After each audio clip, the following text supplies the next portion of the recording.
Some of you may not know, but I'm a little bit of a PC enthusiast. I've built 2 systems and upgraded twice, and I'm about to build a 3rd system and upgrade a 3rd time. A while ago, about 2 weeks ago I should say, I was talking about building a streaming PC and making a separate video about that. So here it is. This is my system for streaming, recording, and playing games on high and most likely ultra.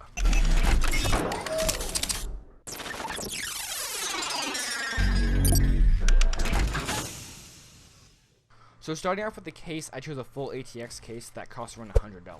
The Nth Pro. I chose the no window version because the way my desk is set up, I actually can't even see it or couldn't even see it if I had one. I also chose the black because black goes with everything. Obviously this case is pretty big and can house everything I need it to. Getting a full ATX was a big deal for me because I can hardly fit my current graphics card in my mid-tower case. This case has some super awesome cable management options. It's ready for upgrades whenever I want because it has lots of extra room for hard drives and SSDs, and it can have a whole bunch of water cooling stuff too if I ever want to switch to water cooling.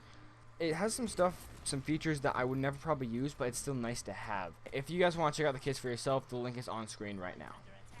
For my motherboard, I chose the Gigabyte G-Ace Z170. I never used a Gigabyte board before, but I hear for the most part they're pretty good. This one is packed with PCI and PCIe slots.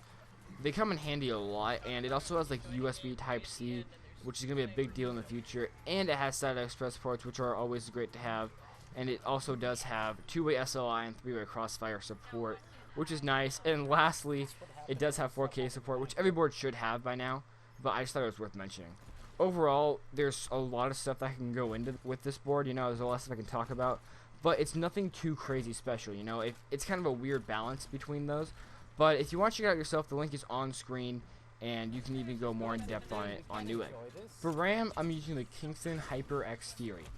At this point, RAM is RAM. If it works, great. If it doesn't, send it back and get a refund. I'm only using one stick because I can just build from 8 to 32 at a time because it's cheap enough now where I can spend a little bit here and a little bit there instead of just buying all 32 at one time. So this line of RAM is actually really highly reviewed, and I'm sure if you've been building PCs for any amount of time, you know who Kingston is. So check it out on Newegg if you're looking for a new stick of RAM. For my power supply, I'm using the Corsair GS Series GS 700 watt power supply. This is actually not in stock at Newegg anymore. I think they may have discontinued this series because it was old even when I bought it. I actually have had this PSU since November of 2015, and I can say it works perfectly. It's huge, and it's a good price, or it was a good price.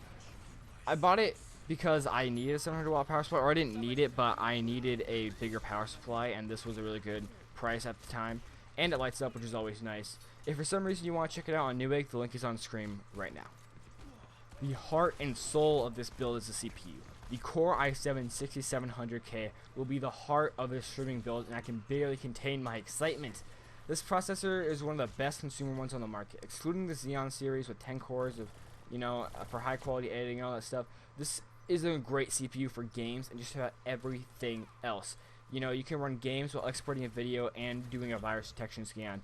This processor is great, and I think it will really be able to shake up how I play games and how high quality my recordings are. Check it out on Newegg with the link that's on screen. Lastly, my GPU or graphics card I have had for a long time. The R9 390 is a beast of a card, and it's VR ready. This thing is huge and loud, but it's just pure power. The 970 was my other choice when buying this card, and this card actually outperforms the 970 in every single benchmark you throw at it. And it really is a powerhouse of a GPU. It's going to be powering my streams, and it's been powering my recordings for a while now, and I could not be happier. Check it out on Newegg with the link that's on screen.